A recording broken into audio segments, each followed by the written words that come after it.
भी मैं आपको दो वेक्टर्स का वेक्टर प्रोडक्ट लेना सिखाऊंगा।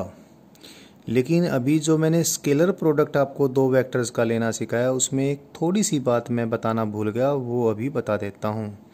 मैंने वही पेज निकाल लिया है जो मैंने वेक्टर के प्रोडक्ट को सिखाने के लिए पहला पेज यूज़ किया था।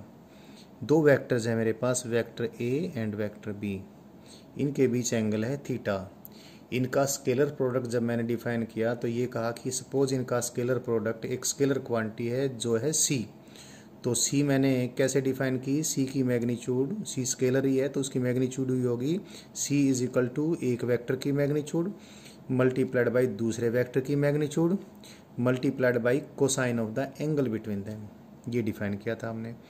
तो भाई क्योंकि ए भी मैग्नीट्यूड है बी भी मैग्नीट्यूड है, दोनों ही पॉजिटिव हैं, चाहे ए को आगे लिखो मल्टीप्लिकेशन में या बी को आगे लिखो कोई फर्क नहीं पड़ता।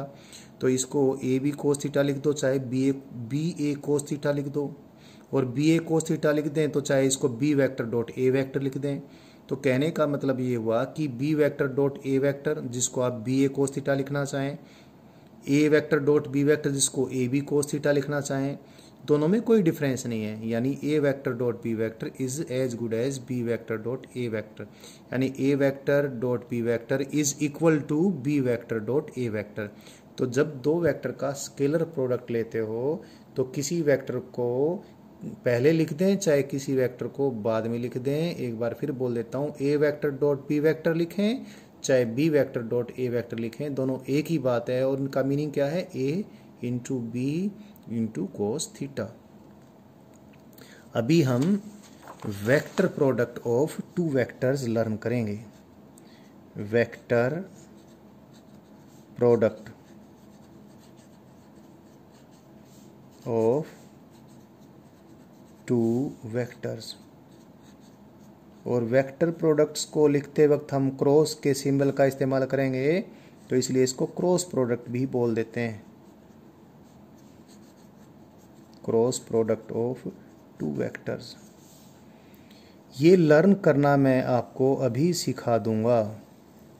इससे पहले कि इस चीज़ की मैं लर्निंग करवाऊं, मैं एक रूल आपको सिखाऊंगा जो इम्पोर्टेंट है, नहीं तो मुझे वो बीच में सिखाना पड़ेगा लर्निंग रोक कर, इसलिए पहले उसको लर्न कर लें। Right hand screw rule.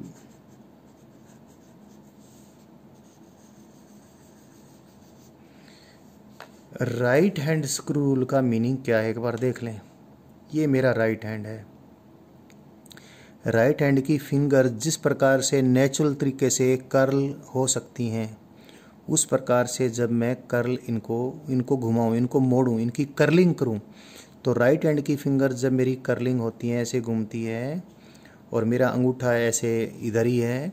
Right hand की फिंगर्स मेरी अगर ऐसे कर्ल होंगी तो अंगूठा नीचे की तरफ जाएगा, और ऐसे कर्ल अगर मैं ऊपर से इसको देखकर बोलूं तो ये देखें ज़रा, इसको मैं ऊपर से यहाँ से देखकर बोलता हूँ तो मैं इनको अभी राइट हैंड की फिंगर्स को कैसे टर्न कर रहा हूँ, कैसे घुमा रहा हूँ, कैसे इनको ट्विस्ट कर रहा हूँ, कैसे कर्ल कर रहा हूँ, एंटी क्लॉकवाइज। तो मेरा अंगूठा किधर है, ऊपर की तरफ है, और अगर मैं इनको क्लॉकवाइज टर्न करूं तो अंगूठा किधर है, नीचे की तरफ है।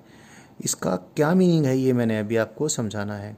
जब हम स्क्रूज बनाते हैं, जैसे ये एक स्क्रू है, तो स्क्रू जैसी चीज़ों को हम घुमा के यानी टर्न करके आगे या पीछे चलाते हैं, और स्क्रू को बनाने के लिए हम थ्रेड्स बनाते हैं, ये थ्रेड्स बनाते हैं। तो थ्रेड्स के ऊपर स्क्रू रन करता हुआ या तो आगे जाएगा या पीछे जाएगा। अभी जब थ्रेड्स हमने इसके ऊपर काटनी है और स्क्रू को फिर रन करवाना है, आगे या पीछे चलाना है, तो थ्रेड्स को हम दो तरीके से काट सकते थे। एक तो इसको ऐसे काट सकते थे कि अगर इसको यूं घुमाएं, ऐसे ऐसे टर्न करें ऐसे, तो ये जैसे राइट हैंड से, मतलब राइट हैंड से टर्न करें तो ऐसे, और ऐसे टर्न करें जैसे राइट हैंड की फिंगर्स मेरी कर्ल नेचुरल तरीके से होती हैं, तो ये स्क्रू ऊपर की तरफ चले, तो ऐसे स्क्रू को हम राइट हैंडेड स्क्रू बोलते हैं। और राइट हैंडेड स्क्रू ही हम तकरीबन स्क्रू बनाते हैं। क्योंकि मैं आपको एक चीज़ बता दूं, ये हमारा इंस्टिंक्टिव बिहेवियर है, यानी जन्मजाति हमारा एक व्यवहार है कि अगर हम राइट हैंड से किसी चीज़ को, किसी स्क्रू को घुमाएंगे, तो जैसे हमारी राइट हैंड की उंगलियां घूमती हैं वैसे ही अगर स्क्रू को घुमाएंगे तो हमारे मन में ये अंदर से एक भाव है कि वो स्क्रू तो ऐसे जाना चाहिए। तो सपोज कोई स्क्रू कहीं बंद है और उसको हमने खोलना है राइट हैंड से, खोल के उसको ऊपर लेकर जाना है, तो हम अगर राइट हैंड का प्रयोग करके उसको खोलते हैं तो उसको ऐसे टर्न करेंगे, ऐसे ऐसे मतलब ऐसे, और ऐसे टर्न करेंगे और वो ऊपर की तरफ जाएगा। ऐसा हमारे अंदर अंदर से ही भाव है। और यदि हमने उस स्क्रू की चूड़ियाँ यानी जो उसकी थ्रेड्स है वो ऐसे ही काट दी तो राइट हैंड से उसको खोलेंगे तो ऐसे ही जाएगा। अगर इससे उल्टी काट दी होती, यानी कैसे उसकी चूड़ियाँ हमने थ्रेड्स कैसे बनाई होती, ऐसे बनाई होती कि यूं घुमाने से वो नीचे की तरफ जाता, तो भैया पता क्या होता, अगर हमें खोलना है, खोलने के लिए हम घुमाते तो उसको यूं, क्योंकि हमारा दाएं हाथ का अंगूठा इधर है तो हमारे अंदर मन के अंदर ये भाव है कि दाएं हाथ से हम किसी चीज़ को घुमाएंगे तो वो अंगूठे के अलोंग जाएगा। तो हमने अगर थ्रेड्स बना दी थी उसकी उल्टी, तो अगर अपोजिट थ्रेड बना के दी थी और हमने उसको खोलना है और खोलने के लिए हमारे मन में भाव है यूं, हम तो यूं घुमाएंगे और ऊपर जाने के बजाय वो और टाइट हो जाएगा, वो ज़्यादा बंद हो जाएगा। ये जो उल्टी बात है वो एक बार देख लें। मैं दोनों हाथों को एक साथ दिखाता हूँ, ये लेफ्ट हैंड और ये राइट हैंड। लेफ्ट हैंड से यूं घुमाने से चीज़ ऊपर की तरफ जाएगी, ऐसा हमारे अंदर से भाव है। और राइट हैंड से यूं घुमाने से चीज़ मतलब यहाँ पर स्क्रू ऊपर की तरफ जाएगा, ऐसा हमारा भाव है। अगर थ्रेड्स को हमने लेफ्ट हैंड की curling of fingers and thumb के अकॉर्डिंग काट दिया, यानी यूं टर्न करने से स्क्रू यूं जाए, इस प्रकार की थ्रेड्स बना दी, तो ऐसे स्क्रू को लेफ्ट हैंडेड स्क्रू कहेंगे। और स्क्रू में अगर थ्रेड्स ऐसी बना दी कि यूं टर्न करने से वो ऐसे जाए, तो ऐसे स्क्रू को हम राइट हैंडेड स्क्रू कहेंगे। Left handed screw and right hand screw एक दूसरे से बिल्कुल अपोजिट होंगे। देख लीजिए ज़रा, राइट हैंडेड स्क्रू में अगर हम टर्न कैसे करें, टर्न करें ऐसे, यानी मेरी तरफ से ऊपर से देखने पर ये कैसा है, ये एंटी क्लॉकवाइज है, तो कैसे जाना चाहिए, स्क्रू को ऊपर जाना चाहिए।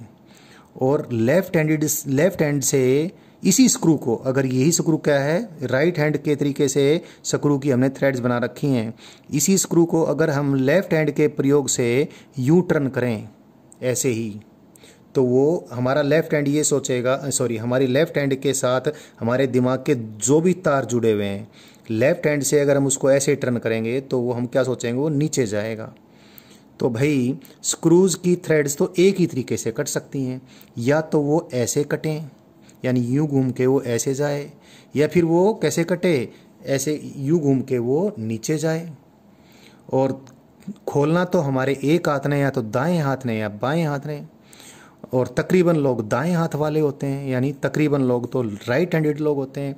और स्क्रू को अगर हमने लेफ्ट हैंड वाले तरीके से कट कर दिया है, थ्रेड जो उसमें ऐसे काट दिए हैं, तो जब भी हमने खोलना होगा उसको यूं घुमाएंगे और यूं घुमाएंगे, और वो हमने कैसे थ्रेड काट दिए हैं, राइट हैंड, मुझे ध्यान नहीं रहा मैंने पीछे क्या बोला है, मैं इसको रिपीट कर देता हूँ। अगर स्क्रू की थ्रेड्स हमने राइट हैंड के अनुसार काट दी हैं, राइट हैंड के अनुसार काटी यानी यू थ्रेड काटी हैं, तो ऊपर की तरफ जाएगा।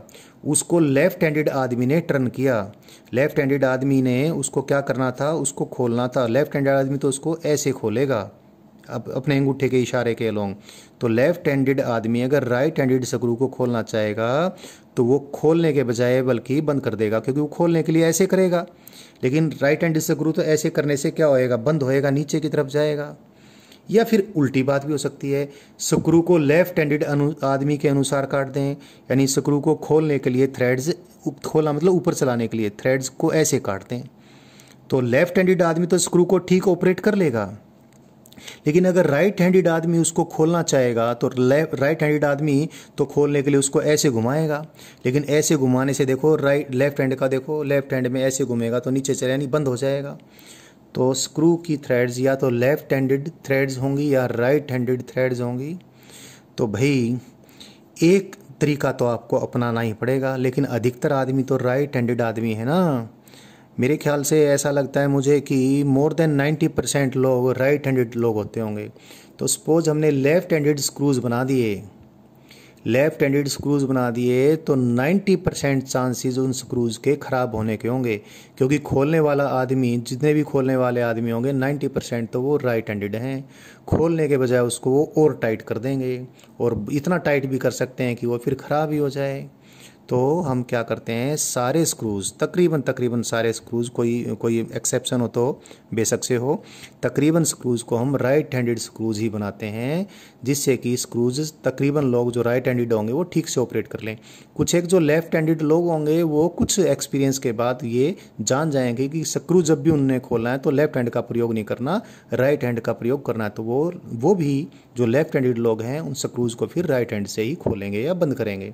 तो लेफ्ट हैंड और राइट हैंड स्क्रू रूल्स क्या हैं ये मैंने आपको बता दिया है, और राइट हैंड स्क्रू रूल क्या है इस एग्जांपल से आपको क्लियर है, ये बिल्कुल क्लियर आपको हो जाना चाहिए। यानी राइट हैंड स्क्रू क्या है, रूल क्या है, अगर हम किसी स्क्रू को अपनी राइट हैंड की फिंगर्स की कर्लिंग के अकॉर्डिंग ट्विस्ट करते हैं तो वो स्क्रू किधर एडवांस करेगा, किधर आगे बढ़ेगा, हमारे राइट हैंड के थंब के अलोंग आगे बढ़ेगा। This is called right hand screw rule. और ये राइट हैंड स्क्रू रूल मुझे बहुत अच्छे से आपको समझाना था, क्योंकि इसके ज़रिए अब हम दो वेक्टर्स के क्रॉस प्रोडक्ट की डायरेक्शन निकालने वाले हैं।